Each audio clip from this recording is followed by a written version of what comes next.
Welcome back to Just Liberty, my friends. I'm Alan Rannoch, president of the Church State Council, and I'm with my co-host, Bettina Krause, editor of the ever-distinguished Liberty magazine, soon to be celebrating 120 years of continuous publication.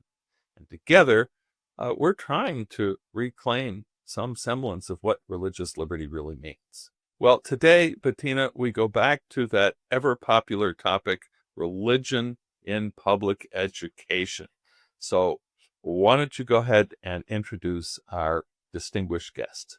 We are delighted to have with us today Charles Russo, who is one of the world's leading voices on education law. He holds the Joseph Panza Chair at the University of Dayton and serves as both a law professor and director of the university's PhD program in education. Now, I have known Charlie for a few years. He is a prolific writer, and with over 1,300 publications and talks in more than 30 countries, he is bringing to this topic an unmatched expertise. And our topic, of course, is this new wave of legislation that we are seeing in some of our states about Ten Commandment displays, and also a reintroduction of the age-old issue of prayer in public school. So, Charlie, welcome to Just Liberty. Thanks for having me. Thanks for the kind words, Bettina. Let's start out with the absolute basics. What happened, Charlie, in 2022 that perhaps has been driving this sort of new impetus toward seeing how far religion can be reintroduced into public schools? Good question, Bettina. Let me start with a little bit of background history. The First Amendment to the U.S. Constitution reads in 16 words, "Congress shall make no law regarding an establishment of religion or prohibiting the free exercise thereof." For the last 30 years or so, I've been trying to figure out what that means along with so many other people, and we're not sure. There's a tension in that clause. On the one hand, the government cannot establish a religion, cannot fund one particular religion, but on the other hand, people are free to believe what they wish.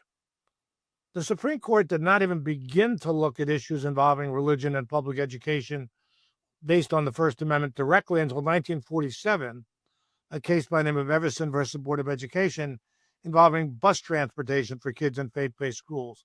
A year later, in 1948, a case from Illinois, the Supreme Court banned the teaching of religion during non-instructional time in public schools in Champaign, Illinois.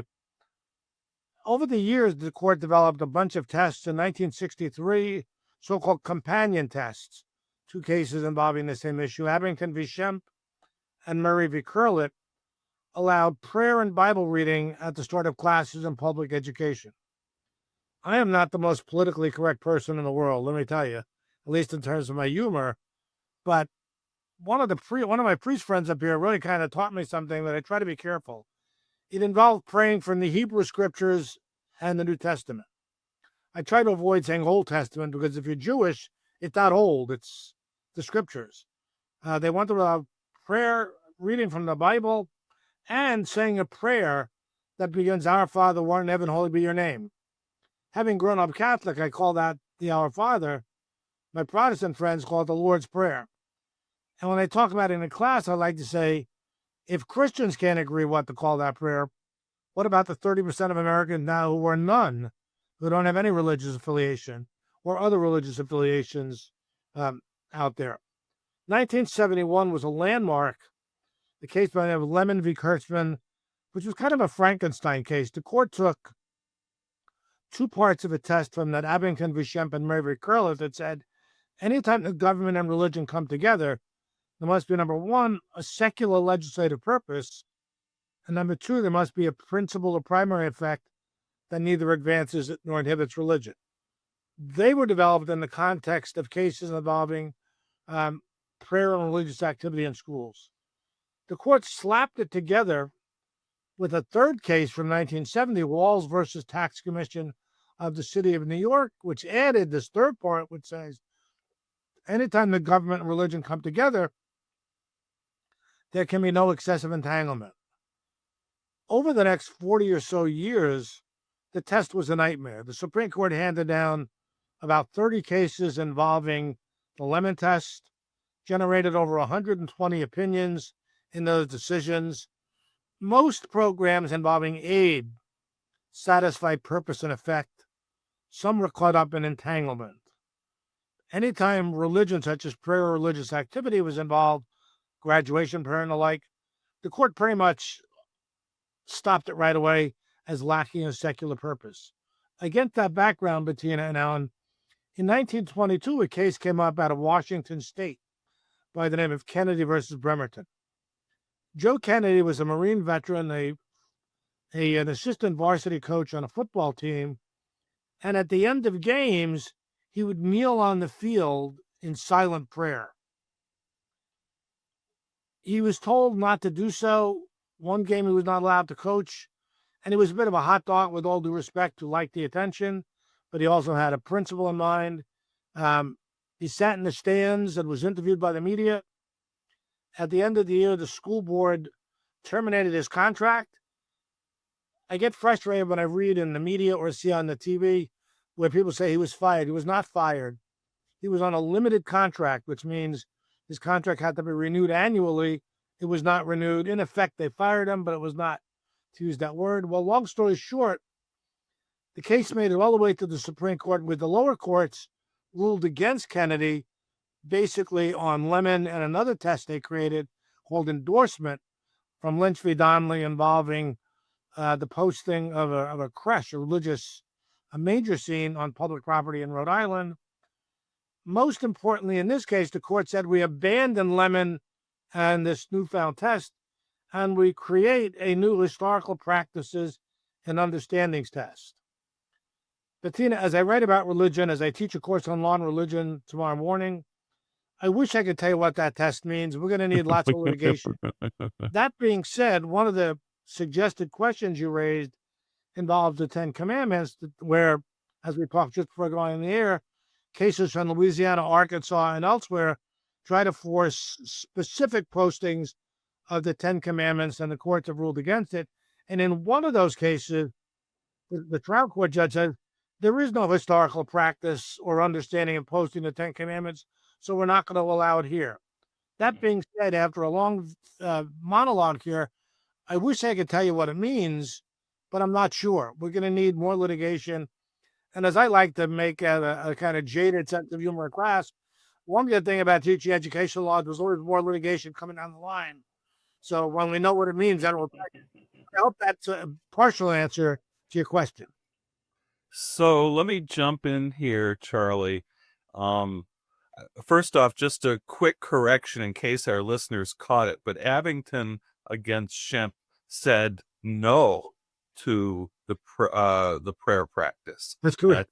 And I think the way you had misspoke when you were discussing it. So I just want to make sure that folks are clear that, ever since really the tendency has been for the court to keep government out of the business of directly engaging in religious practices, including by, teachers and principals, et cetera, in the public schools, where I think where we've really seen a change in perspective on, quote, history and tradition is when it comes to government funding issues, which is, an issue I think for another day. But for a long time, the court has consistently relied on the Virginia experience with Madison opposing Patrick Henry's funding bill for teachers of religion and that whole experience.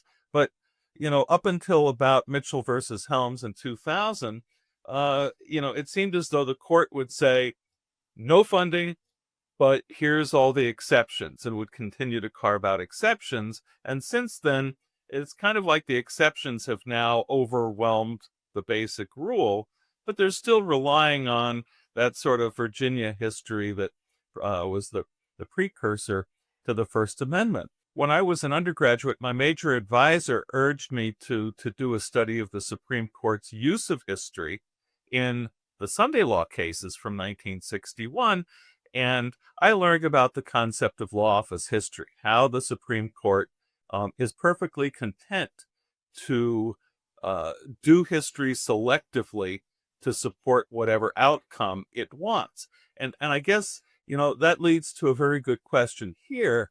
Do you see this sort of history and tradition test as an invitation really for the court to be very selective in how it interprets history, to be, to support whatever outcome it decides is appropriate in a given case?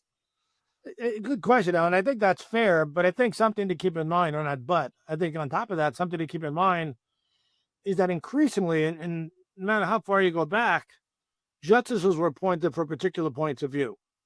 And our court has swung back and forth. For a long time, we had the separationists in charge, those who believed in that metaphorical high wall of separation that Jefferson gets credited for coining, but actually came from Roger Williams. But that aside, we are now in a time in our history when we have the most accommodationist court in history. We have a majority on the court that's all in favor of aid. And if I could just back up a little bit to Everson, I know we're here talking more about prayer and religion, but the cases really go in two very distinct strands. But under Everson in 1947, the court never used the term, but essentially created something called the child benefit test. It's a legal fiction, like Santa Claus and Easter Bunny, that the aid goes to the child rather than the school. So the court's always been willing to provide some aid for a long time, from 1947 really until 1997. In Agostini, if it was a bus and a book, as I'd like to say, you could get it. Agostini opened it up for the on-site delivery of programming such as Title I. But on the other side, as you correctly point out, when it comes to prayer and religion, the court has pretty consistently said you cannot have school-sponsored prayer and religious activity. And in Kennedy, that Bettina asked about earlier, it was individual prayer at a time when the game was over. Now, again, I think that Joe Kennedy was a bit of a hot dog trying to call attention to himself, but the game was over. At least one other coach went off on the side and said some Buddhist prayers to himself. Other coaches looked at their cell phones and the like. They seemed to single him out because of the religious activity of it. And the court simply said it was his time. It was free speech, freedom of religion. He can do it. I'm concerned if they try to bring that into the classroom. And that's where we see with the Ten Commandments issues and some of the other prayers. As we talked just before we went online, I was in Australia the week before last, and I was on a panel that talked about differences between teaching about religion in our three countries of Australia, New Zealand, and the United States. And I have a book behind me on the shelf someplace that I edited 2 years ago on just that topic. I'm a firm believer we could teach about religion. I believe that if we understand what the kind of play off of Martin Buber's I and Thou believes, maybe, just maybe, we'll have a little less antipathy for those with whom we disagree. But there's always some minority that's trying to force my idea is the right idea, and that doesn't always work. But let me stop talking and see what you'd like to follow up with some questions in there. So for those listeners who may not have followed this in the news, Charlie, what give us just an overview of what has happened since 2022, since the Kennedy versus Bremerton case, in both legislation and in other efforts to expand religion in public schools? Just give us a sort of a state-by-state overview. Well, the biggest, thanks, Bettina, the biggest issue is that at least 3 states are trying to push the posting of the Ten Commandments. In 1980, in a case from Kentucky, Stone v. Graham, the Supreme Court said you couldn't do that. In fact, when I taught at the University of Kentucky, I was a service provider. They had a major school reform act, and I was in Southeast Kentucky. I think I did 65 workshops. And in a couple of schools, they had the Ten Commandment poster, and I desperately wanted a copy of that, but that's called petty larceny. So I was staying on the wall. But they tried to argue that the Ten Commandments were part of the cultural heritage, but it was really about religious purposes. About 20 years later, again, in companion cases, the Supreme Court struck down posting of the Ten Commandments in Kentucky at a courthouse, but allowed it to stay on the county grounds of the state capitol in Austin, Texas, as part of a much larger exhibit. So again, some some Christian groups, and I'm Roman Catholic. So, in fact, one year when I was teaching in Kentucky, a student asked me what the difference was between the Christians and the Catholics. The answer, I thought to myself, would have probably got me run out of town had I spoken out loud. But we all believe in Christ, as it were. But some denominations of Christianity want only their interpretation and no others. As I like to say, based on dicta, non-binding language from the court going back to 1962 when Engle v. Vital, the Supreme Court said nothing prohibits the teaching about religion in the appropriate class, such as social studies or literature. So as an example, I like to say, and I was a social studies teacher in the 1980s after law school, and I taught global studies, world cultures. You could put up 10 Commandments, the 5 Pillars of Islam, the teachings of the I Ching, and a variety of other religious artifacts, as long as you do it in a representative fashion, representing everybody. You can't limit it just to one particular faith, one particular belief. But now things tend to go, what goes around comes around. We're back at the beginning of a circle where some groups want my 10 Commandments and not your religion. In one of the cases, one of the articles I wrote, I can find it for you, but the author of the bill said, I don't care about the Muslims. I don't care about the other religion. I want my religion there. It's off a red light at the court, kind of like the slot machine that I never played. You get 3 pineapples and you can't do that. So there's a push to bring religion back more explicitly, but the courts have been reluctant to do that. Eventually, I think it'll make the Supreme Court. But even with an accommodationist court, in my opinion, which is as good as the paper it's written on, I'm not writing, I think they'll be much more mindful on aid, but I don't think they're going to allow particular sectarian advances because that becomes divisive in an increasingly religiously diverse United States. Does that make sense, or does that answer your question, or do you want to follow up with some of that? Well, I think that this issue, Charlie, really gets to the heart of what kind of country we want to be, right? Because, going back to, the earliest settlers in New England, there was very much a sense of, this is a place for us to practice our faith, not for others to practice their faith. Exactly. And there's always been this tension in the origins of our church, the Seventh-day Adventist Church. We were the foremost advocates against the national reform movement and the forms of Christian nationalism back in the middle of the 1800s and later, and that's really where the origin of Liberty Magazine, which Bettina now edits, in 2026, celebrating 120 years under the same name. But this has been the tension in our country. Are we a place where all of us are equal in the eyes of the law, regardless of our faith or lack thereof? Or is it a country that prefers a certain brand of Christianity? And if you don't share that, then you're kind of, second class, right? Yeah, good point, Alan. When I write about religion, I often talk about an imperfect notion of religious freedom. Go back to a case that I mentioned, you alluded to in 1947, Everson versus Board of Education, which involved free transportation for kids in faith-based schools. In that opinion, the Supreme Court introduced under Hugo Black the notion of the wall of separation. But in an article I wrote, 2-3 years ago, a law review article, I did some digging. It turns out that Hugo Black hated anybody with an IQ above room temperature.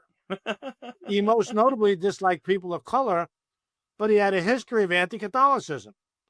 And so I suggested in that article that the wall of separation that he introduced in allowing transportation was nothing more than a Trojan horse. It allowed aid in terms of busing.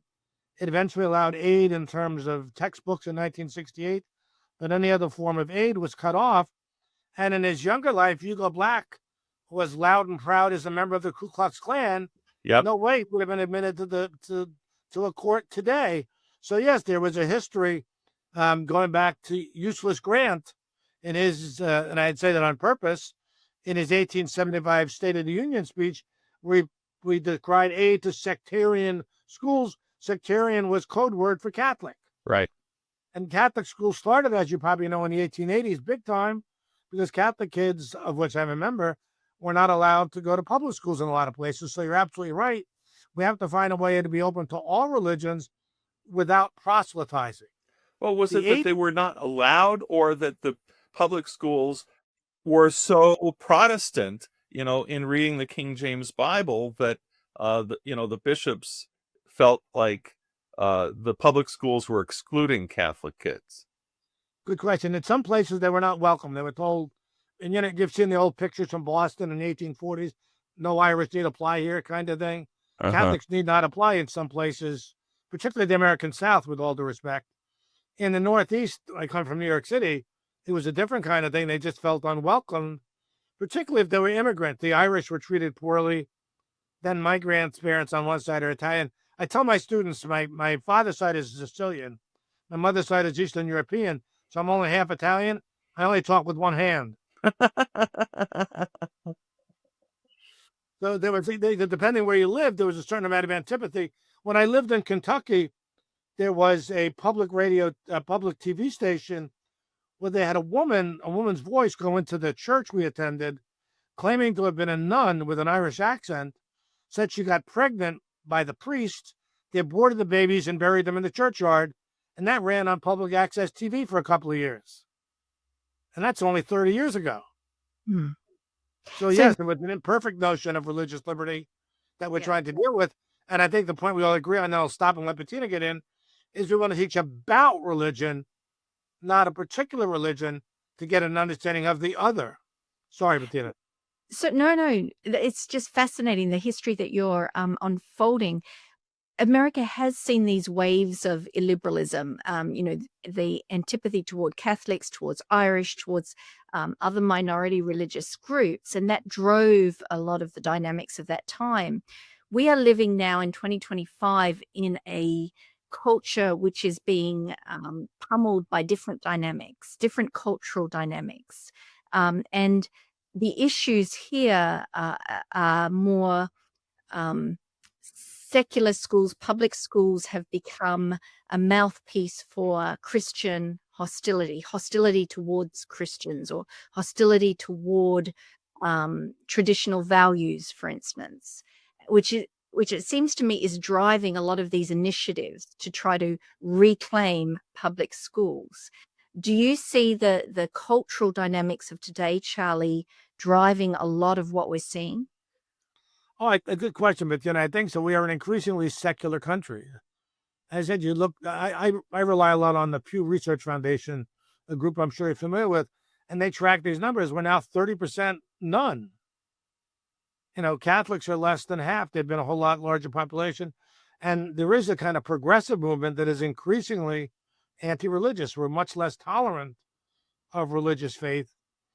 And every year I do a panel at the Education Law Association, and we're all pretty accomplished. One of my friends on it is a guy by the name of Richard Katsky. Richard argued Kennedy versus Bremerton for the school board, a lovely guy. We're about this far apart on some of the issues, but we begin by saying we could disagree. We don't have to be disagreeable. I think we've lost that dynamic in public life, whether religion or politics or sports, which for some people is more important than religion. Then why can't we disagree disagreeably? Why can't we respect the view of the other? And I think that bodes very poorly. I am worried particularly for my grandchildren. I wonder what they're going to have 20, 30, 40 years from now when I'm not around. But I'm afraid my generation, I'm a little bit older than both of you guys, has not done a good job of it. We have to find a way to come back towards the middle to be able to talk about religion, even if one is not religious, to recognize that it holds a value in the lives of many, many people, and that we should get along on that basis.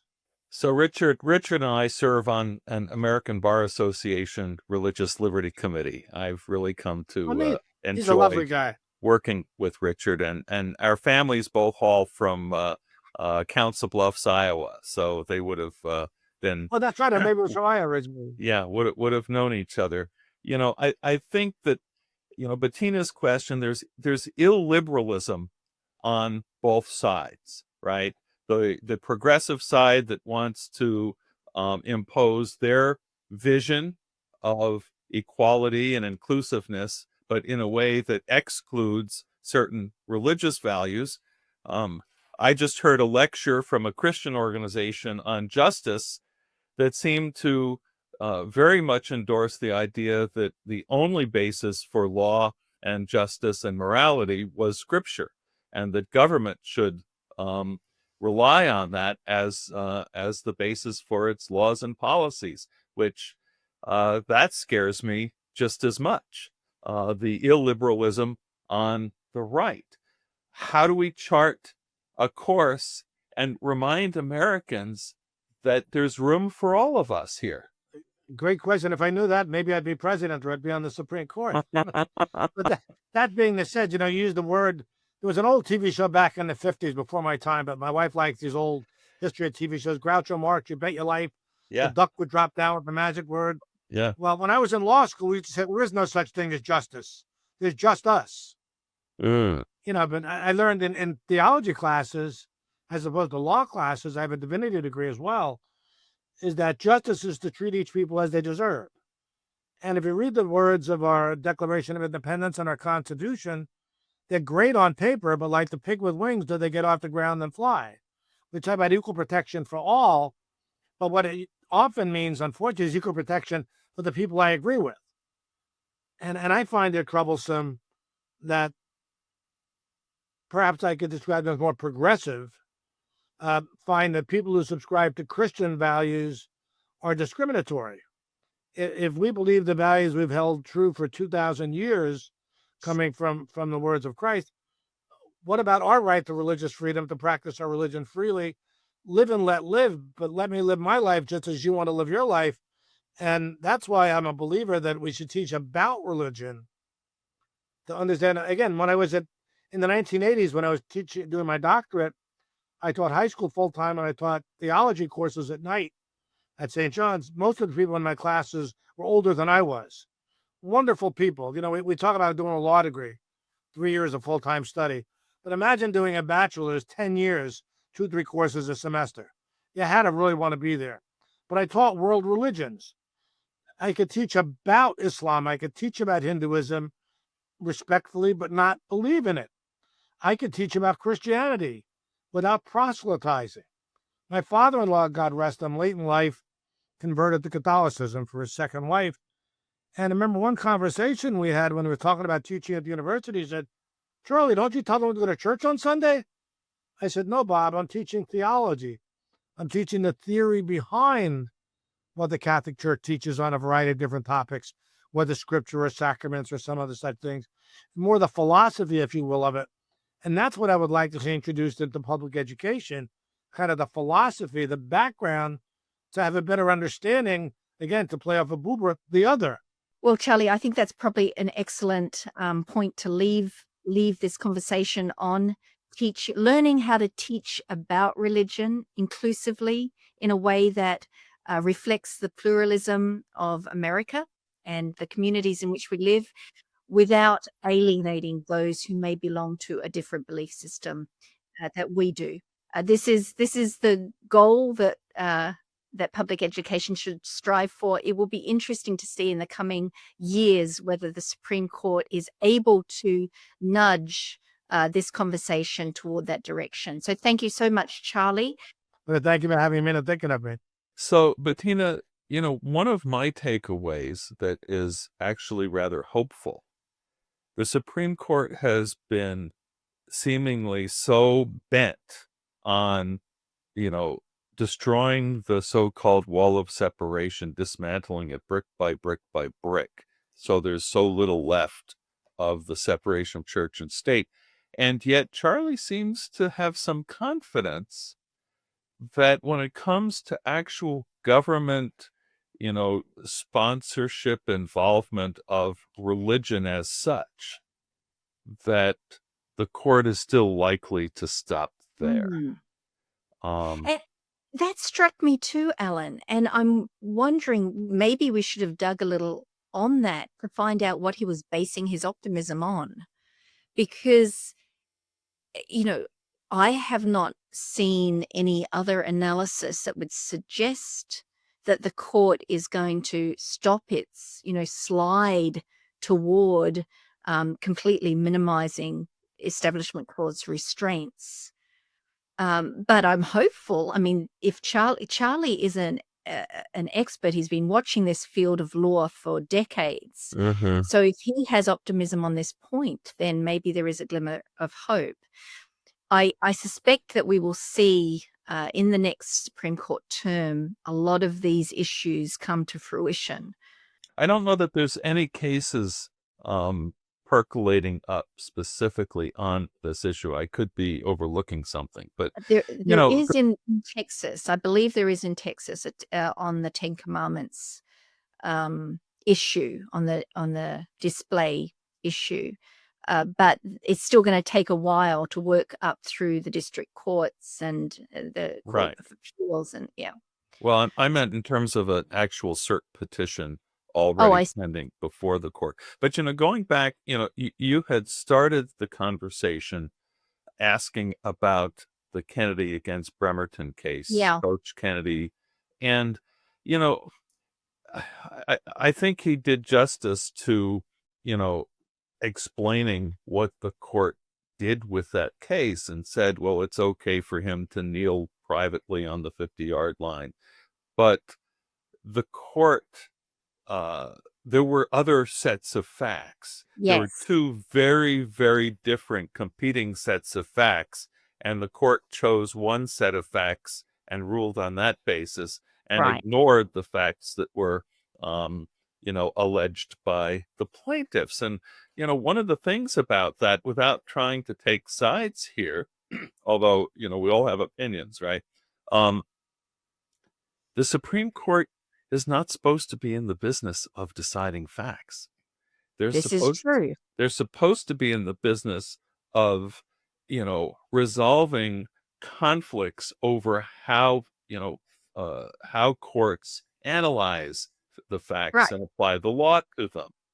Yeah. So, the extent to which the Supreme Court is willing to be very selective, not only in its use of history, but in the facts of the case, suggests that it's not unfair to say we are now in a postmodern, post-truth phase of constitutional jurisprudence.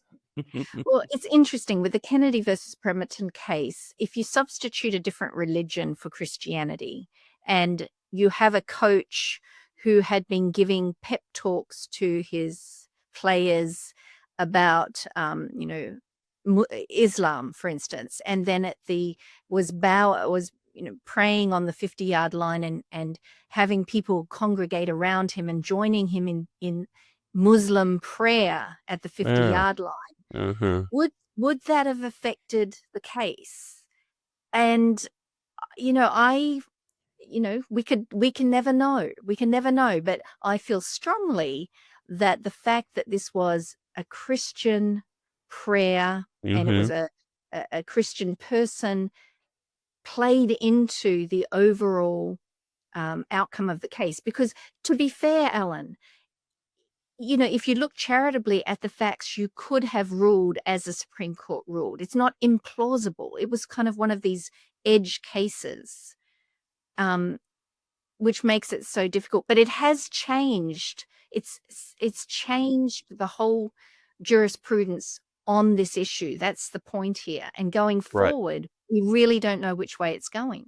Well, to your point, look, the court has historically favored religious liberty when it's Christian faith involved.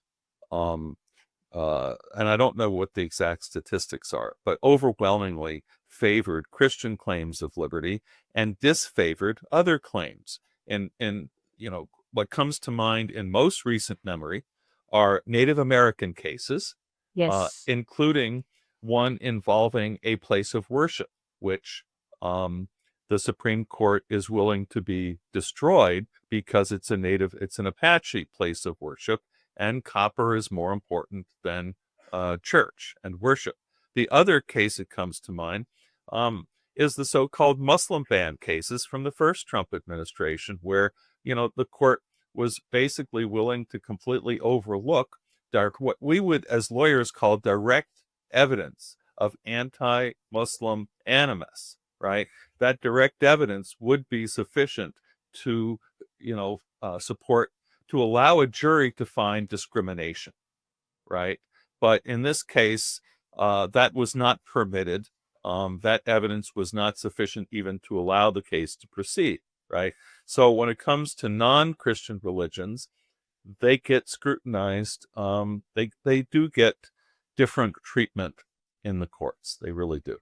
Ironically, the First Amendment religion clauses should protect minority faiths, because majority faith does not need the level of protection that minority faiths need. Correct. It's somewhat ironic that should be the practice of the court. But this is a whole other topic, Alan. We could do another show. Well, there's no end of good topics. And so, dear listeners, you'll just have to stay tuned. This has been Just Liberty. My co-host, Bettina Krause. I'm Alan Reinach. Until next week, remember, eternal vigilance is still the price of liberty.